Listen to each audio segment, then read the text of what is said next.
There we go. Well, hello everyone. Um, Delighted to have you join us for a. We have a pretty spectacular star-powered panel today. Everything you ever wanted to know about COVID and never dared to ask. This is your chance. Now, seriously, we have just a terrific group of colleagues who they have, in addition to having played very important thought leadership roles in our community, nationally, internationally.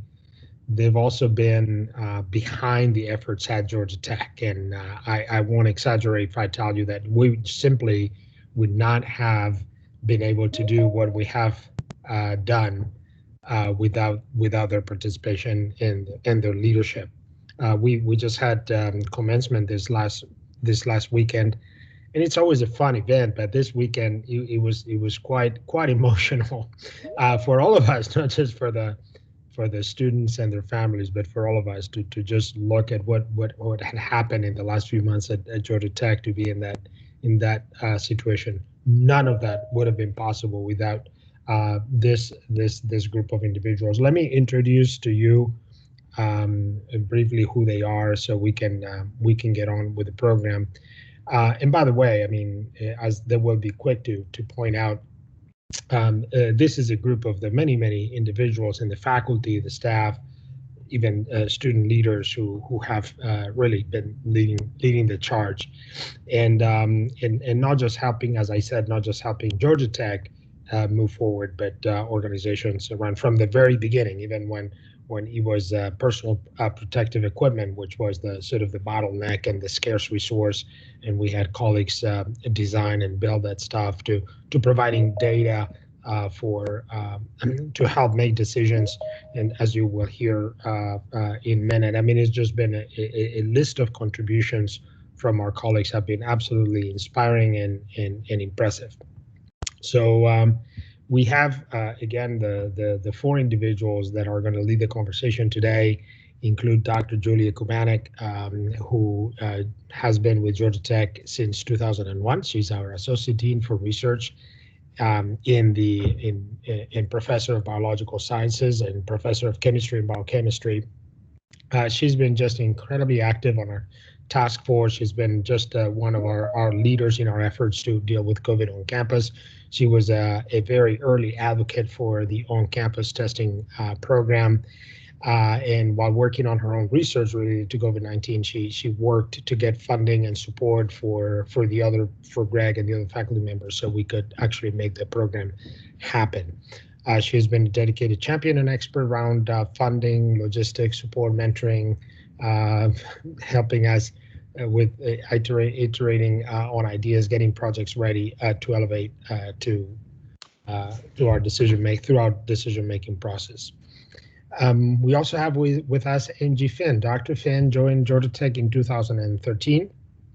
He's a professor and chair of the School of Chemistry and Biochemistry, and he's the chief scientific officer of the Children's Healthcare of Atlanta Pediatric Technology Center. For if you have not heard about this, hopefully MG will give us a little bit of a preview. But this is an unbelievable partnership between Georgia Tech and CHOA, and involves also clinicians from Emory that is pushing life-changing and life-saving technologies in pediatrics, and has emerged as one of the top pediatric technology centers in the world. He has researched vaccines, therapies, and antibodies for COVID-19. He has held many information sessions and town halls to make sure our community had as good information about what was going on as possible. Greg Gibson, he joined us in 2009. He's Patent Distinguished Professor in Biological Sciences, and he's the director of the Center for Integrative Genomics. He specializes in genomic analysis of the immune system and predictive health. He was the scientist who first proposed that not only we needed a surveillance testing program, he also argued that we should do it without using nasal swabs, because if we wanted people to volunteer and keep coming back, the last thing you want is to stick foreign objects up their noses. When we pointed out that unfortunately there was no FDA-approved way to conduct PCR tests from saliva samples, he said, "Not a problem, we'll create one," and sure enough, we did. He is an expert voice and thought leader for colleagues internally, and he and Joshua, who will introduce next, have had several town halls and workshops, and not only has been sort of leading the science behind our testing system, but making sure that everybody in our community understood what was happening and what we were doing. Finally, Joshua Weitz, who joined Georgia Tech in 2007, and who's also a Patent Distinguished Professor in Biological Sciences, and he also teaches physics in physics and electrical and computer engineering, and he leads the Quantitative Biosciences graduate program. His multidisciplinary research team tries to understand how viruses transform human health and the fate of our planet, and he's done amazing work really trying to understand the spread of the disease, but not just trying to visualize the data in a way that would be useful. The tool that he created with his team really has had a huge impact around the nation and internationally, and has been used by entities and decision makers around the world to estimate the level of risk that we assume whenever we organize any kind of event. And he's been an absolute trusted advisor in every decision that we've been making along the way right here at Georgia Tech. So I said, just a fabulous group. I can't wait to hear their thoughts today. But again, save your questions, because this is just an absolute privilege to have these four individuals at once. And with that, go right ahead. All right. Julian. Thank you so much. As President Cabrera said, I'm Julia Kubanek, and I'm going to be moderating today's conversation. Just a few details to keep us all oriented to the process here. So we are going to be videotaping this event, and it will be available after the fact. And if for attendees who've got questions or comments to make, near the top of your screen, there's a little bubble that says Show Conversation, and if you click on that, then you get the meeting chat. And in the meeting chat, you can type your questions or comments, and we will use those in the discussion. And towards the end of the event, we will also have specific time for question and answer, and we'll be pulling the questions there from that meeting chat. So please use that meeting chat. We have so much to talk about today that I want us to just get started right off the bat. So I'm going to ask Joshua Weitz to start by telling us when was it that you first realized the threat that the novel coronavirus was going to pose, not just for Georgia Tech, but also for the United States as a whole? And what were some of the local activities that you undertook at that time to respond to the threat, Joshua? Sure. Thank you, Julia. Thank you, President Cabrera. Thanks to everyone who's joining us today for this discussion. We realized some of the risk from the very outset, and part of that is our group, even in non-pandemic time, we work on viruses. We work on virus microbe interactions, epi problems, how viruses spread within human populations and can really transform, as you can see how it's been this year, how we function as a society, not just in terms of individual health risks, but collectively. In January 2020, we had begun to get some of these reports of the spread of influenza-like illness, and from colleagues who were focusing on that region began very early to try to make estimates of the potential severity. And part of the reason we were very concerned is we had worked before on Ebola virus disease modeling, but even trying to extend that to behavior models with SARS-like illnesses.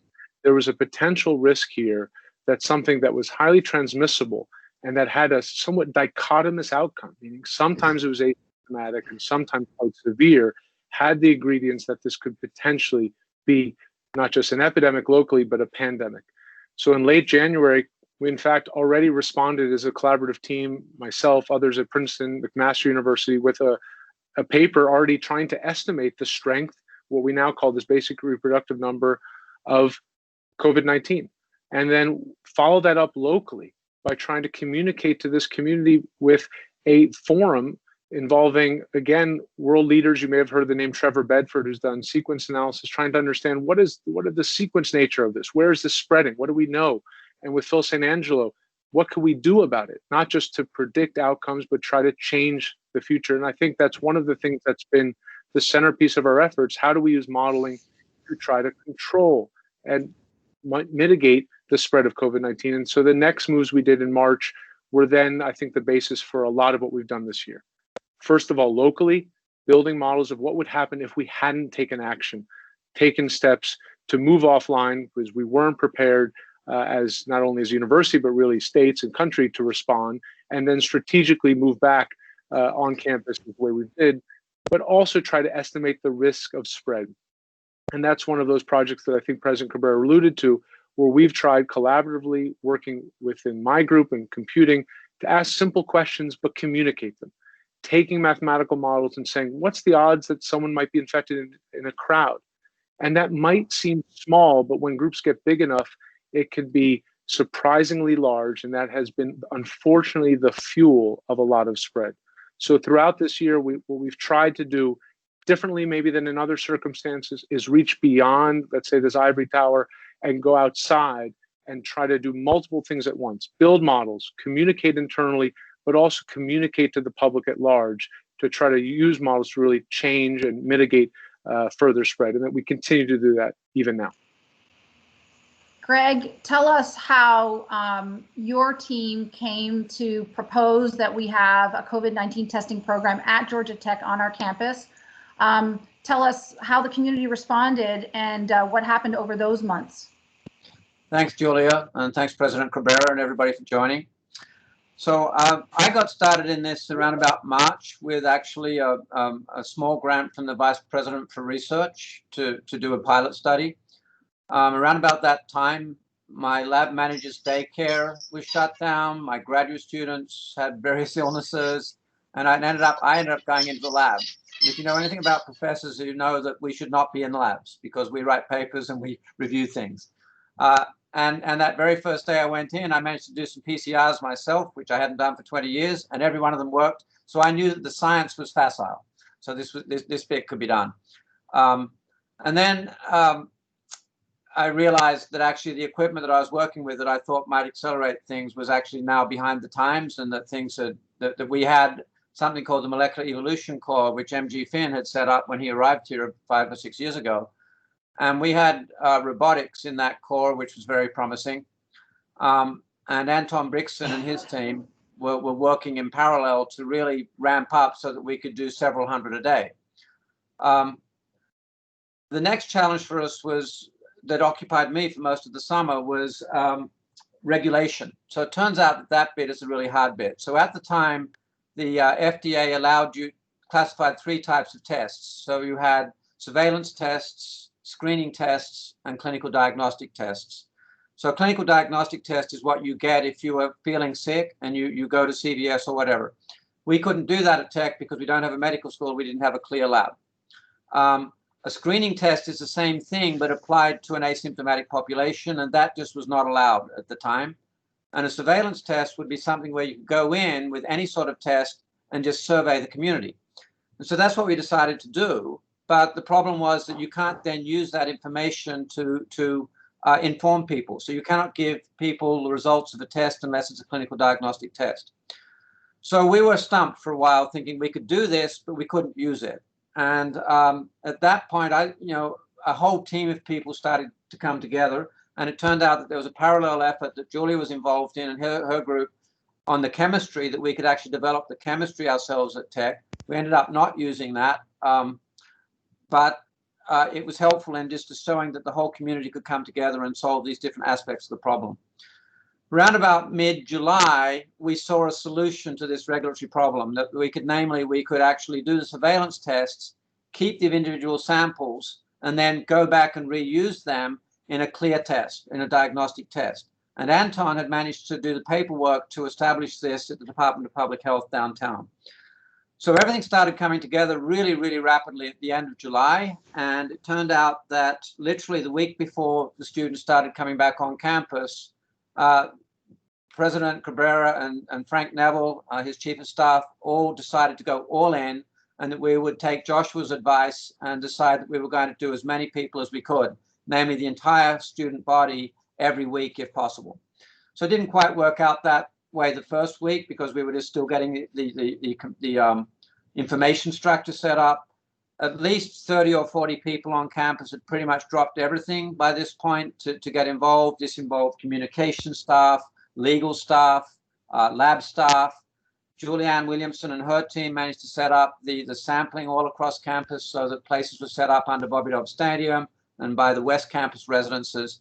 And within 2 or 3 weeks, we were up and running, and we saw something very strange, which was that there was only about 0.5% of the students were testing positive when we thought that would be 1 or 2%.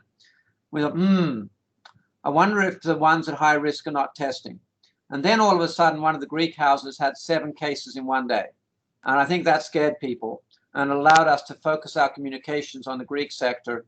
And then the next week, we went up to 4% of those tests, of several thousand tests were positive.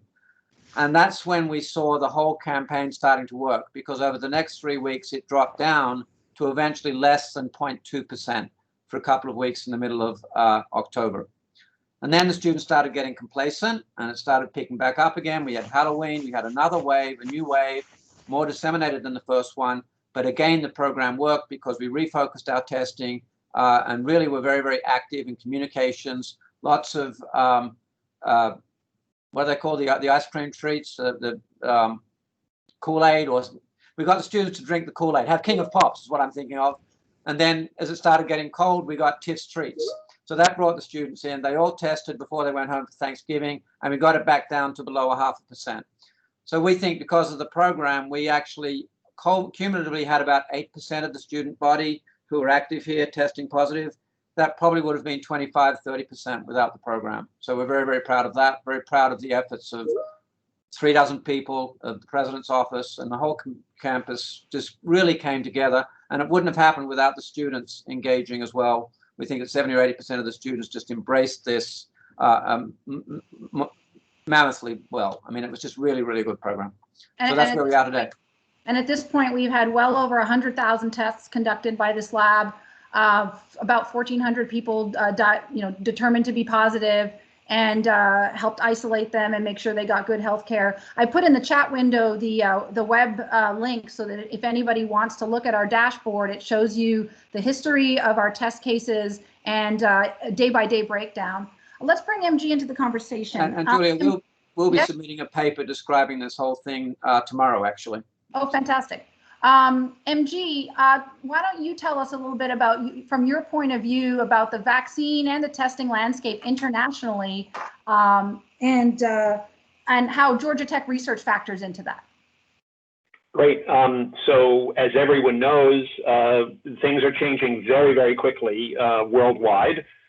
Vaccines are here. Testing is being developed. I want to first take a moment and just plant the idea. How is the scientific community able to make vaccines so quickly? This is, by the way, completely unprecedented for a pathogen to be identified and a vaccine to be clinically available within a year. Has never happened before by many factors, by many times. And the reason fundamentally is this is a pretty easy virus to immunize against. And, we are extremely fortunate that that is the case. You've all seen this canonical image from the CDC of the sphere with the red thing sticking out.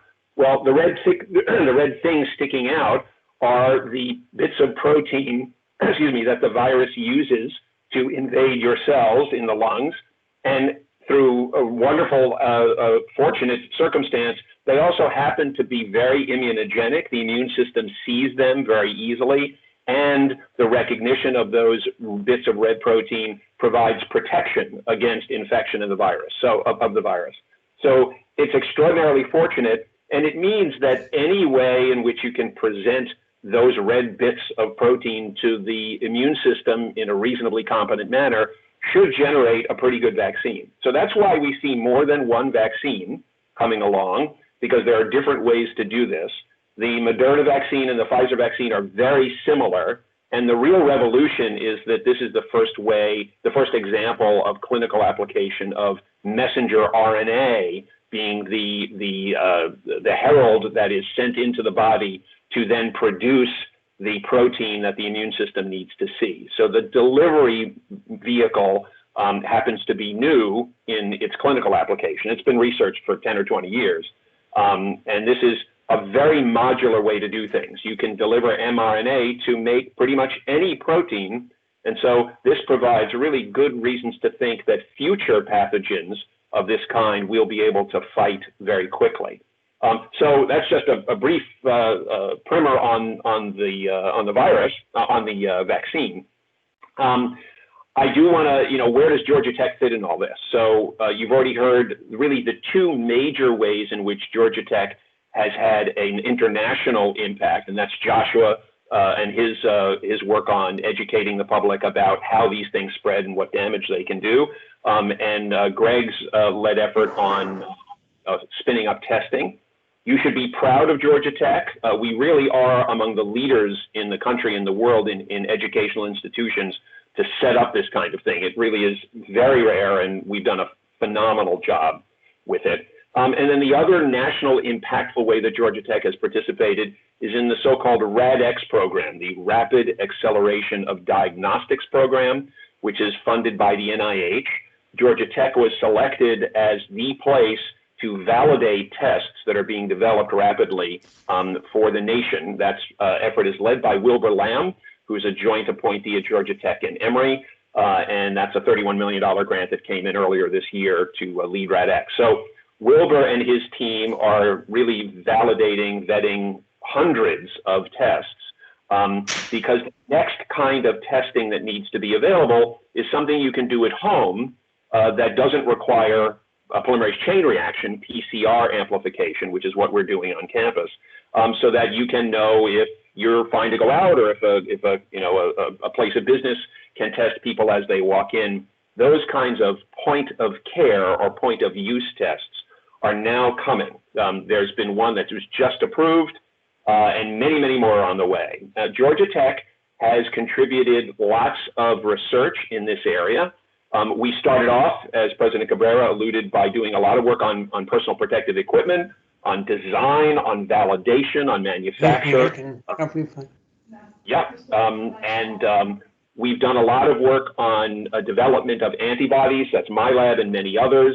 Phil Santangelo has been mentioned. We're working on therapeutic delivery of antibodies. That is, if you happen to be infected and you're in real trouble, there will be lots and lots of people who need to be treated, as you can tell.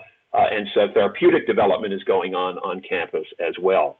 So there's lots of activity. Basically what happened was a lot of people dropped what they were doing and turned to COVID on this campus. It's an extraordinary collection of expertise, an extraordinary breadth of expertise on this campus that has come together. I've personally gotten to know at least half a dozen investigators who I didn't know before, who I've worked with and my team has worked with on various aspects of this. And it's just because we're all here and because we were given the resources to do so. So nationally, things are going to change quite quickly. Vaccines are being distributed. There will be, the Moderna vaccine will be much easier to store, so it's going to make a big difference. There are 2 other vaccines in mid and late stage clinical trials, which may or may not make it. We'll have to see. But then we're going to be changing into a different mode of testing, which is going to be with us for quite some time. And then we got to get ready for the next pandemic because it's coming. Thanks. So let's talk a little bit about where we are now at Georgia Tech in terms of the current state of controlling the pandemic as best we can. Greg, do you want to weigh in a little bit about the combination of different strategies, and maybe Joshua as well, the combination of different mitigation strategies that are working? And one thing that I've been interested in when I've been watching the numbers, our numbers at Georgia Tech, the numbers at other universities around the country through the New York Times' portal, I've always had my eye to compare what's happening at Georgia Tech with what's happening at UGA down the road. And the numbers have been pretty different there this fall. Can you tell us a little bit about how the fall semester has led us to where we are? Either one of you want to pick up first, and then we can have. Sure. I mean, I'll start, Julia. We've averaged about 1% across the semester, but it's ranged from 2% down to less than 0.5%, and it's pretty much paralleled the symptomatic case prevalence and also what's going on in town. And I think we're really doing a good job of capturing a lot of virus. If you look at UGA, they're probably, so they went up to 8 or 10%, wasn't it, Joshua? And then they stayed there above 5% for about a month. And they eventually got it down to 1%, which tells us that actually mask wearing, social distancing, and responsible behavior are a huge, huge part of this.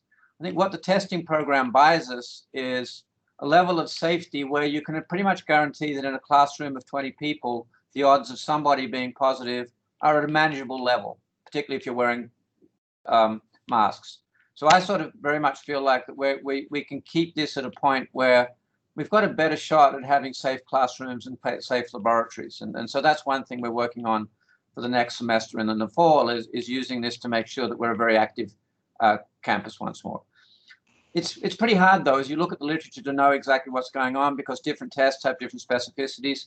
Duke reported a positivity rate of 0.1%, which is essentially unbelievable. We don't know how they did that, but it's probably to do with their test. Ours was a very accurate, very sensitive test, and I didn't acknowledge, but I need to acknowledge Mike Farrell and Mike Shannon from GTRI, who actually did all of the upfront, what's called EUA work with the FDA and got us to the point where we could use a saliva-based, safe, simple, and sensitive test. So we were very lucky on that. Joshua, Maybe I'll take it from there, which is when framing this question about what we've done and what we're going to do, I think it's important to keep in mind that testing was part of an integrative approach.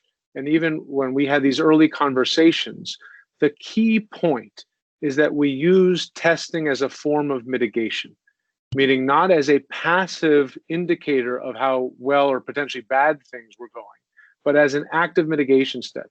And frankly, that has been underutilized from the beginning. And I'm very proud that this institute went all in that sense, using a sufficient volume of testing to get cases early enough that we could actually stop chains of transmission before they start.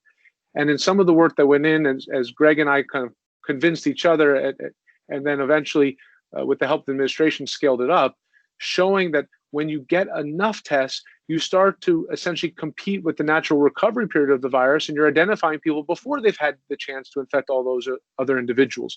But that effect is stronger if there's buy-in, if there's mask wearing, if there's distancing, and so on. And I think that is just a key point to take away, that really what we've done here is use this testing as a mitigation. In some sense, getting more documented cases in the short term means fewer actual cases in the long term, right? And so that is in essence what we've done. And the only other last thing to keep in mind with respect to impact and comparisons is that it's also heterogeneous. The fact that we haven't just tested at random, we've taken a look at the data and say, there's a cluster, let's reinforce our testing, has actually made it possible for us to get more out of fewer tests. Yes, we've done a lot of tests. We would have liked to do even more, but we've used them smartly. And that's been part of the approach collaboratively, not just to test and be passive, but to use kind of essentially a feedback control. There's an engineering university taking a feedback control approach to try to control those outbreaks. And so the heterogeneity, it's bad news on the one hand, but it's good news in some sense because we can figure out those clusters and try to isolate, quarantine, et cetera, rapidly. And I think we will continue to do that in the spring. Even with all the good news of vaccines, we have a system that's working. And for low-risk individuals, students of the age 18 to 22, the bulk of the folks on campus, it will likely not be a major impact over the course of the spring term. What will be a major impact with respect to still keeping incidence low so that we keep buying ourselves time and normalcy will be this integrated testing program. Josh, if I just may add one more thing, Julia, is that we've talked a lot about students, but this was always a campaign to protect staff and faculty as well. And so one of the things we've done best is our faculty infection rate is extremely low, and our staff infection rate is relatively low as well. So we've managed to protect the higher risk individuals who serve our students, who serve the research space, who just keep the university running and keep them employed. I think we're very proud of that. And I'd like to bring into the conversation also some other aspects of health. I taught a course this semester, and I noticed that my students were more than usual seeking informal connections with me. They wanted to know what was going on campus about COVID. I've been really thoughtful about the mental health of our students and all of our personnel who've been working this year in ways that are entirely different than we've ever functioned at Georgia Tech before or at any university. Do any of you want to comment on how we have been trying to support our students and each other's mental health and what the challenges there have been this year? Yep, I can. So I am a school chair, which means I get a lot of feedback from students and faculty who are in the classroom. It has been a really hard semester from the point of view of social isolation, which is obvious, but has dramatic impacts on the ability of students to learn, to remain productive, to remain mentally resilient. And so I'm very proud to say, as a member of the Georgia Tech faculty, that a deep survey of student attitudes midway through the semester showed that the students regarded the faculty as being highly caring about their well-being and their progress, because that's what we're trying to do.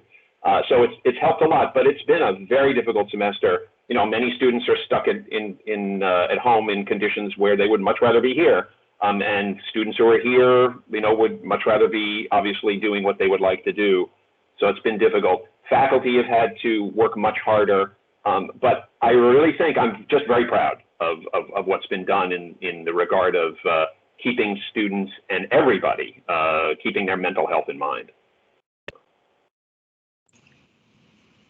Joshua, Yeah. Greg, any other Yeah, comments? I was going to make Yeah, go. one more just brief addition, which is only that given that this is a respiratory disease, we now know much more about the nature of spread. One of the key messages that we've been trying to communicate in these town halls is that there are ways to physically distance without losing that social interaction. And that has meant that we've tried, and I think you'll notice if you walk around campus, there are outdoor seats and small tents, and there's been an effort of folks to reinforce this message of masks and socialize outdoors. Sit outside for these conversations. That's not always possible, but we've had the benefit of being, obviously a more temperate climate than some other folks and other institutions be able to do that. And I know that for some of us, these walking and talking science on campus really has been a small moment of sort of stepping out of the COVID bubble. And I think those are those ways that faculty have made that extra physical step of trying to find ways to continue to engage with students, engage with each other. And I think the students also, going back to the notion of success here, when we see folks outside having conversations, that's ideal. That means that they're not indoors, the risk is much lower, and all of that is helping from the public health side, but yes, their mental health, their ability to enjoy and still interact with each other despite the pandemic. I agree. I mean, in my class this semester in the fall, the greatest attendance I had for in-person. So I had very high attendance across the board, but most students chose to learn remotely, even when there was an option of in-person versus remote. But the highest attendance I had were the class sessions that I held in the tents. So we have these tents with chairs, and we had exam prep sessions, and I had a really great turnout there, and the students seemed to really enjoy seeing each other.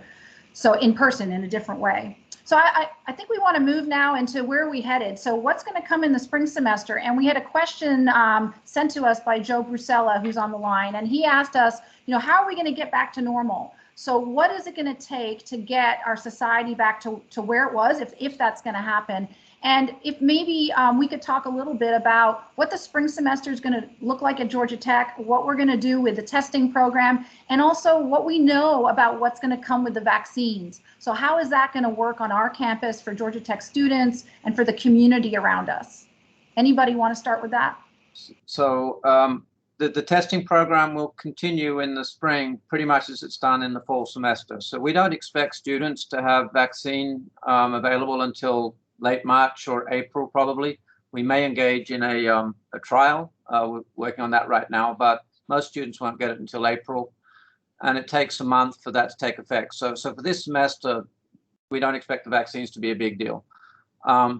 We don't really know what the incidence is going to be on campus. There's certainly indoors in winter, there's going to be more potential for transmission in closed spaces, but there'll also be some level of protection from the communities which have very high rates to begin with, and tend to be the party centers of the university are the ones that were spreading it. So they may have lower rates. So we'll see. We'll wait and find out. I personally think that the vaccines are going to make a big difference. I was skeptical. I was worried they'd be like flu, it'd be 70%, which would be a worry. But if they're 95% effective, that's great news. That's 95% effective for preventing symptomatic disease. We don't know yet whether these vaccines are what we call sterilizing, whether they prevent asymptomatic disease. We'll find that out in the next few months, probably different for the different ones. But we're still going to need testing because you won't really know who's being protected. But I think we'll transition in the summer and next fall to point of care tests that MG mentioned a little bit earlier, that there'll be just a few dollars and a few seconds to get a result at the classroom. And it'll be the same thing as you go to restaurants and as you go to gyms and bars, that I think and I hope that these will be widely available and that people will be able to use them on a very regular basis, potentially daily. Not that the Institute would need to provide that, but they'll be there for those who need them. So it sounds like what you're saying, Greg, is that the vaccine is what's going to get us eventually back to normal. Is it going to be normal? Is there going to be differences? Are we going to be living with this disease for all of our lives? What are your thoughts, all of you, on what it takes? I think without the vaccine, we don't get back to completely normal for a long time, but because of the fact that this one transmits asymptomatically. So, you know, we'll see. I think by the end of 2021, we could be, you know, having people going to sporting matches and concerts and things more regularly. I hope that's the case. I hope that by 2022, we'll be back in classrooms and research space, maybe with masks. We'll see. But I'd be interested to hear what the others have to think. I guess I would say that I don't foresee this as a light switch kind of event. And I think that's something that we have to recognize, that the process, first of all, of the distribution of vaccines, the fact that it's very effective when given, we also have to distribute it to enough people across society so that we get that herd immunity, and we're crossing the herd immunity threshold, not by the accumulation of cases, but by vaccinating people. And that will simply take time. And so obviously the logistics of that, and that's different because we're a connected society, right? In terms of both risk, but also globally. There's also another feature here, which is that there's going to be, I think, continuation of mask wearing even as the vaccines are being distributed, precisely because they're not being distributed all at once. And this question of going back to normalcy, the reality is that there are some people who hear that we're in our offices having these conversations and have been in our offices since August, in part, and in research spaces, in part because of this testing program, and are surprised that that's been possible.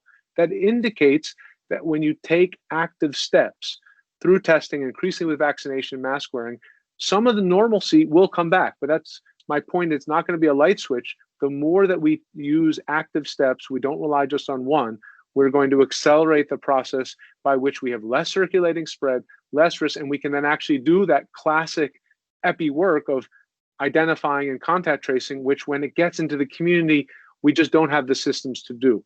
Once we get back into small brush fires rather than a full-on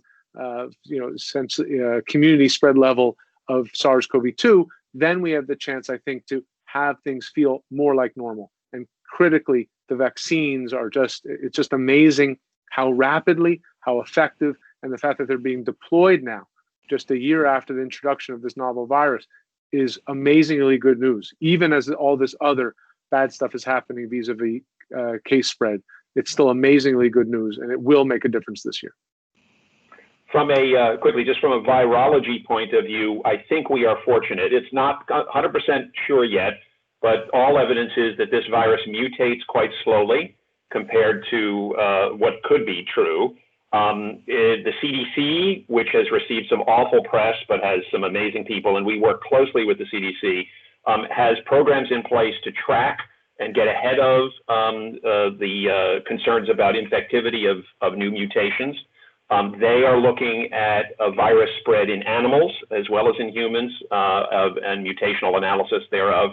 It looks like, from all indications, that we will, as a scientific community, be able to stay ahead of this one, so that the once herd immunity from vaccination is achieved, this is unlikely to be a seasonal vaccine as we do with the flu. We may need to refresh as we go forward, but I think the chances are good that we will be able to not eliminate this pathogen, but really control it with decent vaccines. Yeah, we had a question from a text message asking about the length of the duration of effectiveness of a person who gets the vaccine. And my sense from reading the literature and hearing the news is that we don't know yet. We don't know whether or not we'll need boosters annually. I mean, that's all going to be revealed in the coming months and the few next years, I think, about how often the vaccination will continue into the future. Well, there's good news there too, yeah. Julia. I mean, more and more studies are coming out showing that you maintain antibodies for neutralizing antibodies for at least 6 months in most people. It's biology, so there's going to be exceptions, but it looks like for most people, if they're infected, they're probably pretty well protected for at least 6 months, maybe longer. So that's more positive news than people thought a few months ago. Agreed. Let's bring. And I have to say as well that this program is helping us with research. We've got some of the world's best immunologists at Emory as well, working on trying to understand exactly what's happening in the immune system, and that work is going apace. We're seeing, how the immune system attacks itself. So a lot of this is almost like an autoimmune disease rather than the virus causing the problems. And we're learning a lot about that. And I think there are going to be new medications in the pipeline very, very quickly as well. Thanks. Let's bring President Cabrera back into the conversation. Angel, I'd like to ask you what you think are going to be the long-term implications following the pandemic for higher education and for institutions like Georgia Tech. What changes we're going to see that will last with respect to how students learn, how faculty teach, how we work together, and how our community interacts.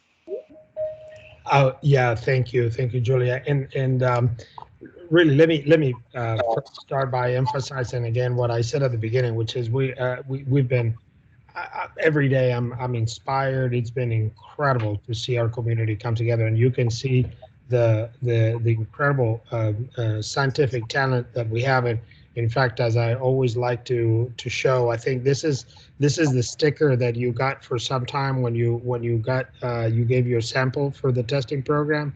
That's become our. By the way, this almost sounds like a political statement, which is the craziness about our times. This is not a political statement. Science works, y'all. If it weren't for science, we would not be able to combat this thing. And we've been just absolutely so fortunate to have our faculty guiding these efforts. It's been incredible. The other thing is transparency. I think that's the other piece that I occasionally got comments with colleagues in other universities that were maybe upset that we were communicating too much, because we have every day we get the data, and the data are posted online for anybody to see whether we have more cases, fewer cases, how things are evolving. We thought it was a very important part of how we handle this is by letting our community know what was going on. So and then the data, which is the piece that I didn't fully understand until I saw it in practice, how crucial it was not just to have an easy way to test people, but to have adequate systems to collect and analyze the data. And I think Joshua emphasized that because of that, we were able to catch a small outbreak before it got worse and direct our resources to dealing with those issues. It's been just absolutely phenomenal to see the whole process in practice. But back to your question, Julia, honestly, I don't think we're going to go to a pre-COVID world, because we have all now seen what can be done differently. I mean, yes, technology has its limitations, as we have all experienced, and I am the first one. I need to see colleagues. I run into Joshua on campus very often. I do my meetings. I come to campus as much as I can. I want to have my meetings in person. We do them walking around campus, but we have seen what can be done with technology. Our students, many of them had never experienced remote learning. Now they have. Our faculty, many had never taught online. Now they have. So what I think the big challenge that we have, and an opportunity really for an innovative institution like ours, is how do we create a new form of learning that uses technology for the things that technology does best, and uses physical spaces for the things that physical space is absolutely necessary, and where interaction is necessary. And that's going to force us to rethink everything. This is really not a joke. Probably the least interesting thing you can do in a lecture hall is to lecture, because lectures can be taped and put online, and you can watch them, rewind them, and listen to them. And yet there are things that happen in a physical space that are very hard to do with technology, from our maker spaces to the labs to the sort of the unexpected meetings, the informal conversations that can lead to new ideas. So that is the biggest area of innovation that we need to address. How we're going to build a new mode of education that brings the best from technology, the best from physical spaces. Angel, what have you observed and learned this year about how we engage students and how we engage our community when we have these restrictions in place, and then after, when we might not have the restrictions anymore, but we've learned from this year? We've learned tons. I mean, ones that I think all of you were involved with is early throughout the process, Joshua and Greg and our colleagues, they found out, I guess we could have found out, we could have known this without the analysis, but all of a sudden we had sufficient data to show that if you have a roommate and you live with someone, as soon as one of them got infected, the other one almost automatically would eventually be infected. Again, we could have guessed that, but all of a sudden we had the data in front of us that showed, yes, indeed, this is happening. So we sent out a message to all of our students in dorms and say, okay, because we have sufficient capacity, we're going to split you into singles, right? Which seemed to me like the obvious thing to do. We have the space, let's put people, it's the safest thing to do. I probably got 200 letters overnight from parents. These are not of the cut and paste form of letter of some sort of campaign. These are personal letters of a parent writing to me and explaining the impact that that decision was going to have on their student, that they were in an environment where with very few opportunities to create to have a rich social life, that almost like their only lifeline was the roommate, and we were about to take that away from them, and they were concerned about the mental health implications and all that. And honestly, we had to do a 180. And the next day said, you know what, we get it. Here's the information. We want you to have the information. You decide what your risk profile is. But so one of the things we learned from that story is that before COVID, we thought that maybe the introductory courses for the freshman class were more maybe appropriate to be put in an online format.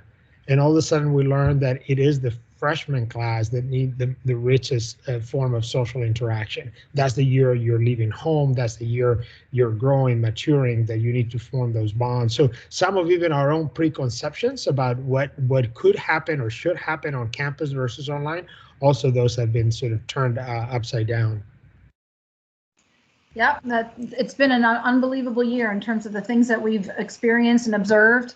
I think we're going to move to some question and answer. So I've got a question to read to the panelists from the chat window, which I'll read in just a second. I also want to let people know that if anybody on the event here would like to stay behind after it's over at 1 o'clock and ask a specific question of one of the panelists that you might like to do, please feel free to stick behind. We'll be here for a few more minutes after 1 o'clock. So we have a question, and actually MG has started to answer the question, but I'm going to pose it verbally anyway so we can talk it over a bit. It's from Lana Gilyalova, where she asked, what role might Georgia Tech play in research addressing long-term effects of COVID-19, including cognitive and physical damage or impact on the brain, the lungs, chronic fatigue syndrome, and the neurological effects like the loss of sense of smell? We didn't talk a lot about those earlier, but clearly there are some lingering effects of COVID for some those who experience the disease. MG, you've started to answer the question. Would you like to say anything in live and verbally? Sure. I will just elaborate with a bit with respect to pediatrics, because we do, as President Cabrera mentioned, we have a really wonderful relationship with Children's Healthcare of Atlanta.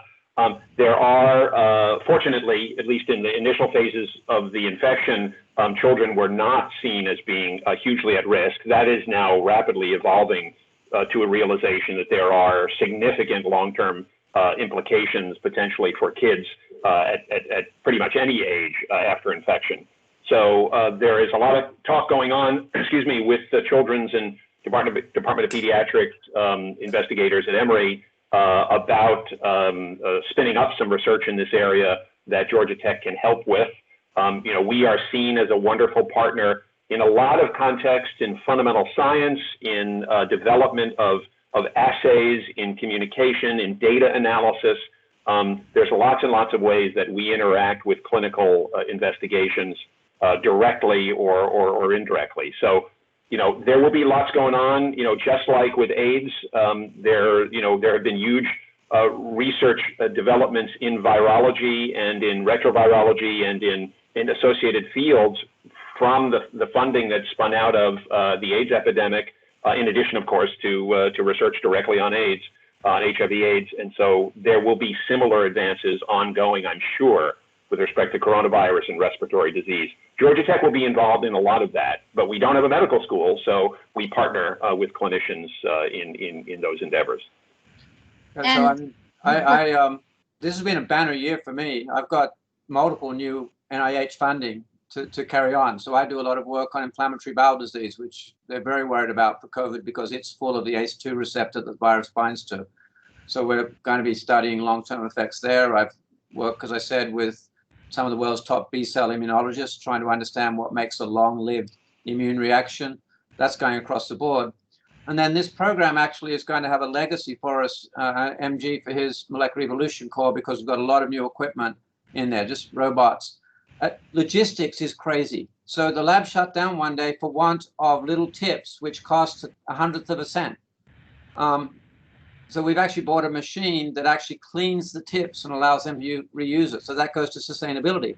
But that'll be terrific for the whole entire campus in promoting things. So we're going to benefit for a long time from this, actually, in strange ways. Strange ways, yeah.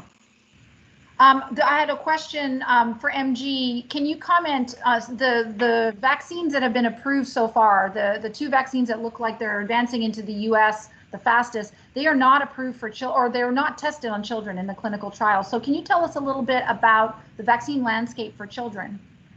Yeah, this is not certain as yet. So the vaccine is approved for 16 and over, and it's that restriction only exists because the trial data did not encompass enough kids, or indeed any kids below a certain age. And so that approval requires testing. This is actually a general problem in pediatric medicine, in that most new medications are initially tested for the adult population. And a law was passed several years ago to require new small molecule medications to be tested independently for application to kids. So this has not yet happened. It will happen, but I don't know the timeline for that. And so right now, we're not allowed to give the vaccine to kids. My guess, if I had to do a wild guess, would be that's not going to come for 2-3 months, that kind of approval at least, but we'll see. So we do have to, be very mindful. And any of you, if you influence your own worlds, if you have people who are concerned about the virus, it's not unreasonable to be concerned given the short timeline, but all of the data looks extraordinarily good. And it is, of course, a bit more risk, but my own children will be getting the vaccine when they can. And that's the best recommendation I can give. And I think I've read that there's hope and expectations that once we're able to vaccinate teachers of K through 12 education, that more regular instruction in classrooms will be possible again for children, even if the vaccine for children is coming a little bit later. Yeah. All right. Well, I'm going to hand it back over to President Cabrera to close for us, and for those who are posting some last questions in the chat, we'll try to answer them by typing, and also you're welcome to hang around after the fact at 1 o'clock, and we'll try to handle your last couple of questions. So, President Cabrera. No, thank you, Julianne. My word back for the 4 of you is one of deep appreciation. It's been just phenomenal to work with you guys this year. You have made a real difference. Of course, both at Georgia Tech and even way beyond Georgia Tech.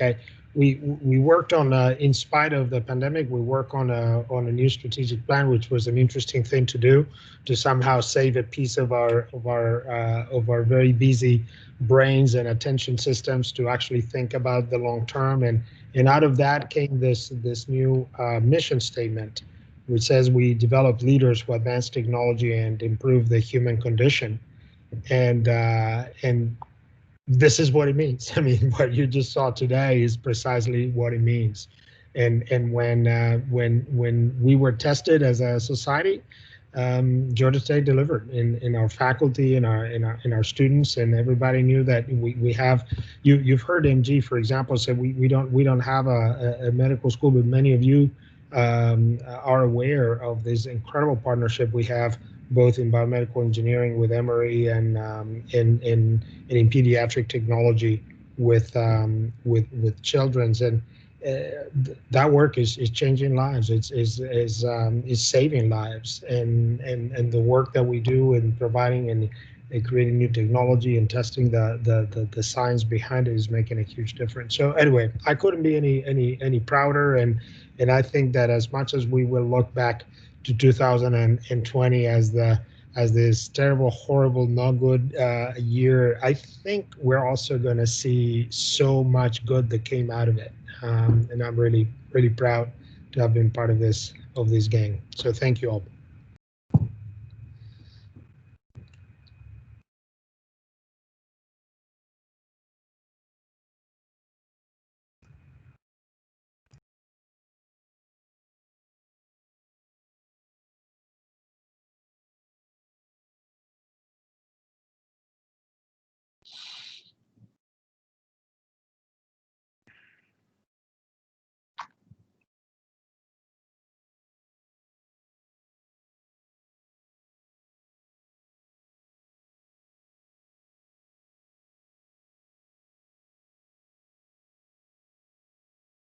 I see a question in the chat from Roxanne. Yeah. Are you, Roxanne, are you on? Yes, I'm on still. Oh, great. Yeah, good question. So you're asking about heart issues, and are we testing for heart issues after recovery? I don't believe we are. I don't believe there are any plans to do that as a Georgia Tech centric thing. Part of the discussions that I mentioned in passing with Children's, they have a wonderful cardiology group there, and they're talking about this. You know, we of course partner with them on many things, so that might spin out, but I'm not aware of plans to test Georgia Tech athletes, for example. It's a great question and a great thing to do, but the science is still developing. I thought it was an NCAA requirement for the sports teams, like that if they have it to return to, for the athletes to return to play, they had to pass the heart test, I think, for, was it the cardiomyopathy or whatever the one side effect was. But I didn't know if there was anything. Yeah. I mean, if we get it, should we go and ask for an exam? I mean, that's like, you know, like, I don't even know how to think about that in the non-sports population, because even though we're not like college athletes, we still all go out and do stuff. At least many of us do. So.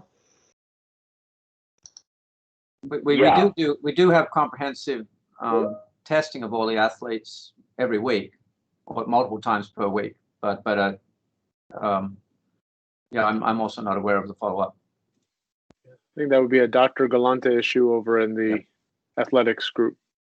You can certainly put you in touch with him if you like. That's right. And there have been some of these concerns early. Some of them may have, I think, have been alleviated to some extent, but you are absolutely right that there are instances of these long COVID or some cardio issues. I think that, yeah, go ahead.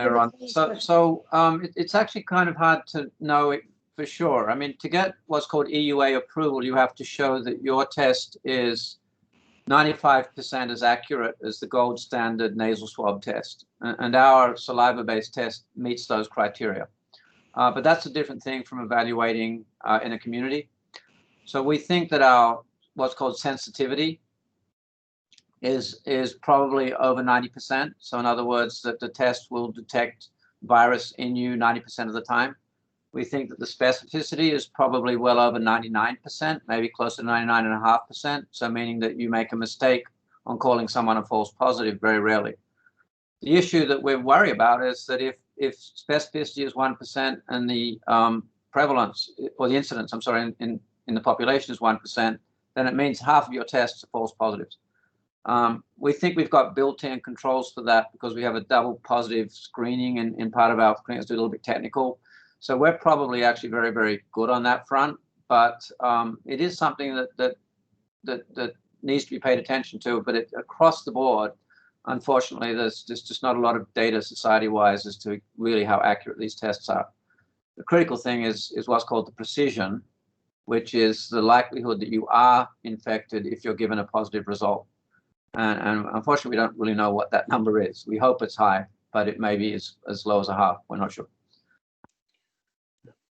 I guess just to color that a little bit, if I could add on, I think Greg is giving the appropriate answer with some caveats, but the double essentially technical approach to this problem with in some ways in the summer, we were limited in going to direct diagnostics. We have a double test for surveillance and a third confirmatory test via diagnostics, I think have really helped us.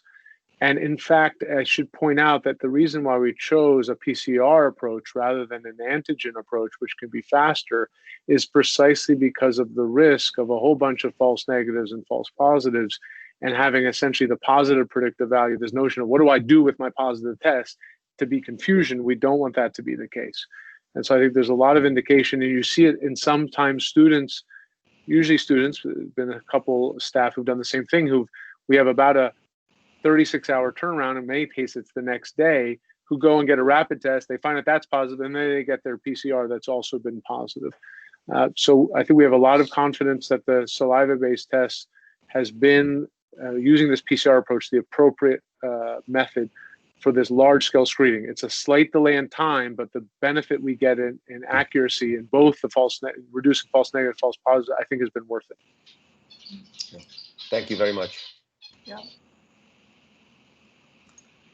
All right. Does anybody else have any questions from those of you from the attendee list who are still with us? Does anybody else want to ask anything before we close? I think we've picked up all the questions in the chat.